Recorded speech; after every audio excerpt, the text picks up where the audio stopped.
মহিলাদেরকে যে সমাজের মূল স্রোতধারায় আমি যুক্ত করব, তার জন্য আমাকে পরিকল্পনা রাখতে হবে। আপনারা দেখেন আমরা জেন্ডার বাজেট করেছি।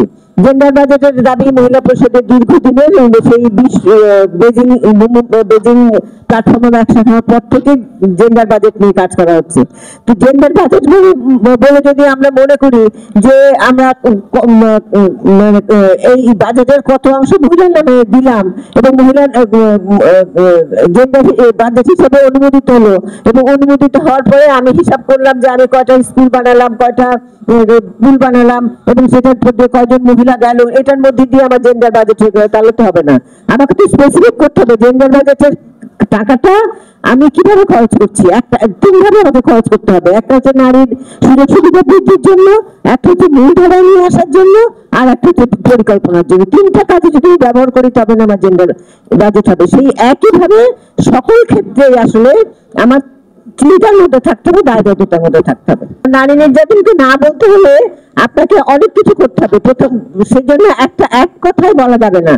তবে আমাদের মূল হলো যে আইন যেগুলো হয়েছে আইনগুলো যথাযথভাবে বাস্তবায়িত হোক, নারী বিরোধী যে নারী বিদ্বেষী যে প্রচারণাগুলো হচ্ছে সেই প্রচারণাগুলোকে দৃঢ়ভাবে দমন করা হোক, নারী নির্যাতিত নারীর পুনর্বাসনের জন্য যে ব্যবস্থা নেওয়া দরকার সে ব্যবস্থা নেওয়া হোক, এই নারীর কর্মক্ষেত্রে নারীর যে সমস্যা, পরিবহনে নারীর যে সমস্যা, সেগুলোকে সমাধান করা হোক। এগুলো আমাদের দাবি।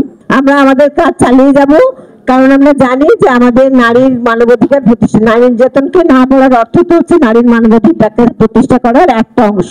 আরো অনেক আছে। নারীর মানবাধিকার প্রতিষ্ঠার ক্ষেত্রে একটা সবচেয়ে গুরুত্বপূর্ণ বাধা, সেটা আমাদের দেশে শুধু না, জাতীয়ভাবে না, আঞ্চলিকভাবে, সেটা হচ্ছে নারীর প্রতি নির্যাতন, নারী সহিংসতা। কাজে নারী সহিংসতা বিরোধী আন্দোলনটা নারী আন্দোলনের একটা অন্যতম গুরুত্বপূর্ণ অঙ্গ। এই আন্দোলন আমরা চালিয়ে যাব। কাজেই এইটা আন্দোলন চালিয়ে যাওয়ার ক্ষেত্রে আমরা কতটুকু আগাচ্ছি, কতটুকু আগাতে পারছি না সেটা ভবিষ্যৎ বলবে, কিন্তু আমাদের আন্দোলন আমরা থামাবো না। নারী সংস্কার কমিশনের রিপোর্টের কথা যেটা আপনারা বলেছেন, আমরা মনে করি নারী সংস্কার কমিশনের যে রিপোর্ট জমা দিয়েছিল সেটা নারী আন্দোলনের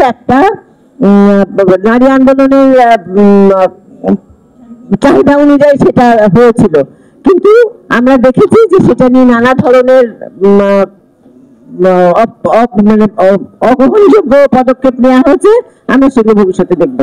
নারী আন্দোলনের অনেক অগ্রগতি হয় নাই, অনেক সমস্যার সমাধান হয় নাই, কিন্তু যেটা হয়েছে, নারীর মধ্যে যে জাগরণ সৃষ্টি হয়েছে, নারীর মধ্যে যে মুক্তির আকাঙ্ক্ষা তৈরি হয়েছে, সেইটাকে তো আপনি নানাভাবে দমন করতে পারবেন না।